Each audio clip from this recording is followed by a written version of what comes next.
आप सभी का हमारे चैनल हिंदी साहित्य साधना में आज हम लोग राजा निर्वंशिया कहानी को पढ़ेंगे।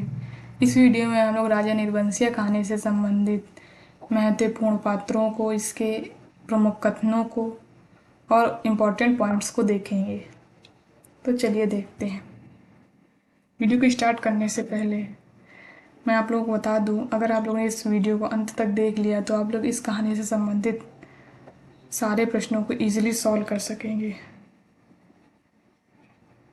तो चलिए वीडियो को स्टार्ट करते हैं। राजा निर्वंशिया कहानी का प्रकाशन 1957 ईस्वी को हुआ था। इसके रचनाकार कमलेश्वर हैं। कमलेश्वर का पहला कहानी संग्रह राजा निर्वंशिया है। इसमें कुल 7 कहानियां हैं। पहली कहानी है देवा की माँ, दूसरी कहानी है पानी की तस्वीर, तीसरी कहानी है धूल उड़ जाती है, चौथी कहानी है सुबह का सपना, पांचवी मुर्दों की दुनिया, छठी कहानी है आत्मा की आवाज़, सातवीं कहानी है राजा निर्वंशिया, जो कि मोस्ट इम्पॉर्टेंट कहानी है। इसे 2 बार एग्ज़ाम में पूछा जा चुका है। आगे चलते हैं। कमलेश्वर का जन्म 1932 ईस्वी को हुआ था।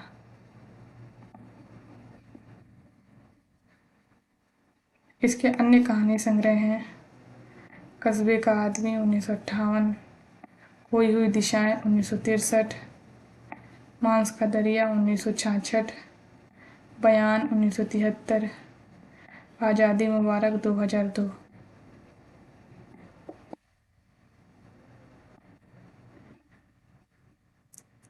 राजा निर्वंशिया कहानी के पात्र। पहला पात्र है जगपति, दूसरा पात्र चंदा, तीसरा पात्र है बच्चन सिंह। जी गलत लिखा है यहाँ पे, सॉरी दोस्तों, यहाँ पे बच्चन सिंह होगा ये। और चौथा पात्र है दयाराम। ये चारों कहानी के मोस्ट इम्पॉर्टेंट पात्र हैं, जो कि एग्ज़ाम में बार बार पूछे जाते हैं। दयाराम तो भी रिसेंट एग्ज़ाम में पूछा गया था। और जगपति कहानी के साथ जो एक और कहानी चलती है, उस कहानी के पात्र हैं राजा निर्वंशिया, दूसरा पात्र है रानी, और एक और पात्र इस कहानी में होता है ये मेहतरानी। ये भी इसी कहानी का पात्र है। और माँ कथावाचक की, जो कथा सुनाती है राजा निर्वंशिया की, और 4-5 बच्चे जो कथा सुनते हैं।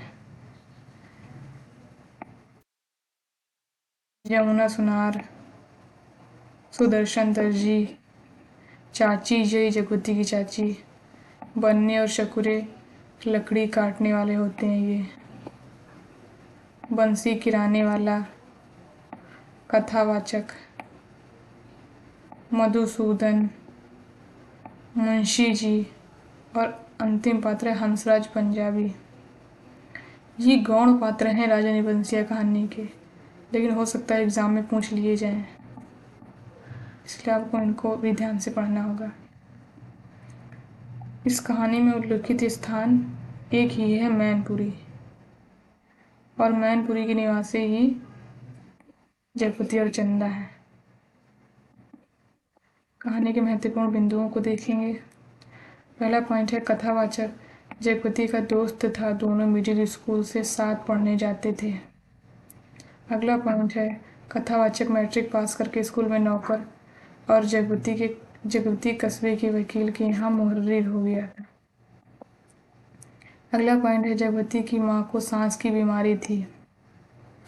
अगला पॉइंट जगपति की शादी के 4 साल बाद ही उसकी माँ मर गई थी। अगला पॉइंट दयाराम जगपति का दूर का रिश्ते का भाई था, जिसकी शादी में वह गया था। अगला पॉइंट है जब राजा 7वें दिन आखेट से नहीं लौटे तो रानी मंत्री के साथ राजा की खोज में निकली। आगे देखेंगे। अगला पॉइंट बच्चन सिंह का तबादला मैनपुरी के सदर अस्पताल में हो गया था। दयाराम की शादी के बाद डांके में एक गोली जगपति की जांघ में और एक कूल्हे में लगी थी। अगला पॉइंट है कस्बे के अस्पताल से दयाराम का घर 4 कोस की दूरी पर था। अगला पॉइंट, जगपति अफीम और तेल पीकर मर गया था। अगला पॉइंट, राजा ने 2 काम किए थे। एक, उसने रानी का बहुत बड़ा मंदिर बनवाया और दूसरा काम, राज्य के नए सिक्कों पर बड़े राजकुमार का नाम खुदवाकर चालू किया, जिससे कि पता चल सके कि आगे का उत्तराधिकारी कौन है। जगपति जगपति ने मरते वक्त 2 पर्चे छोड़े थे, एक चंदा के नाम और दूसरा कानून के नाम। अगला पॉइंट, चंदा के बच्चा होने वाला है, यह खबर जगपति की चाची मोहल्ले की औरतों को बताया था। जगपति की चाची ने, ये लाइन यहाँ पे, चाची ने मोहल्ले की औरतों को बताया था।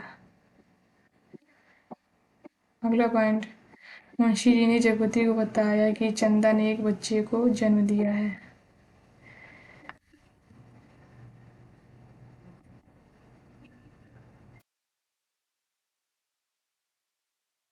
के महत्वपूर्ण कथन, कर्ज कोढ़ का रोग है, एक बार लगने से तन तो गलता ही है, मन भी रोगी हो जाता है। ये जगपति का कथन है। अगला कथन है, राजा निर्बंसी अस्पताल से लौट आए हैं और कुलमा भी आई हैं। यह कथन चाची का है। अगला कथन, आ गए सत्यानाशी कुलबूरन। यह कथन चाची का है। भीतर कदम तो रख दिया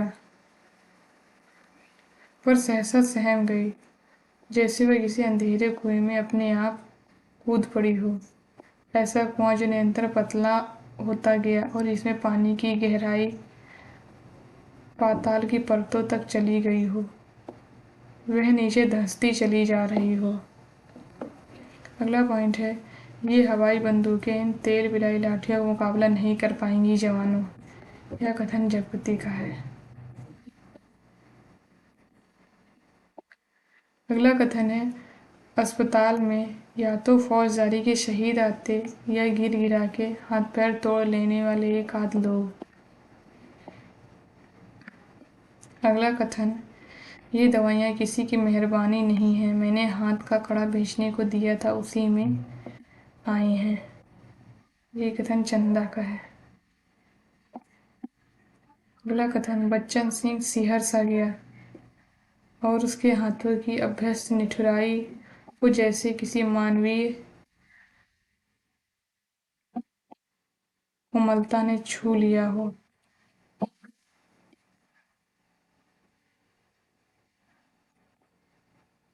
तो धन्यवाद दोस्तों, अगर आप लोगों को वीडियो पसंद आया तो लाइक शेयर करिए एंड हमारे चैनल को सब्सक्राइब करिए।